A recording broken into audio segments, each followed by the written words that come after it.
JUI ने PTI से मुज़ाकरात के लिए कमेटी तश्कील दे दी। PTI के साथ मुस्बत पेशरफ्त आगे बढ़ सकती है। नए इंतखाबात असल अवामी मैंडेट की हुकूमत ही मसाइल का हल हैं। मौलाना फजलुर रहमान की गुफ्तगू।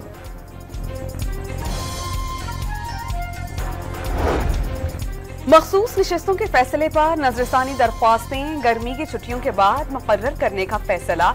गर्मी की छुट्टियों के बायस जजेस दस्तयाब नहीं। अपील वही जजेस सुन सकते हैं जिन्होंने केस सुना। जस्टिस मंसूर अली और जस्टिस मुनीब अख्तर का मौक़िफ़। नजरसानी के लिए जरूरी हो तो छुट्टियां भी मनसूख होनी चाहिए।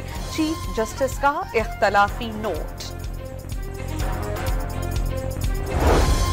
सड़क पर फिरते शख्स को कहा गया कि आओ तुम्हें इंसाफ देंगे। फैसले देने वालों को अब सोचना होगा। नवाज शरीफ का इजलास से खिताब। तहरीक इंसाफ पर पाबंदी के मामले पर पीपल्स पार्टी का आइंदा चंद रोज में आला सतह का मुशावरती इजलास बुलाने का फैसला। पार्टी रहनुमाओं की राय से PTI पर पाबंदी की हिमायत करने या ना करने का फैसला किया जाएगा।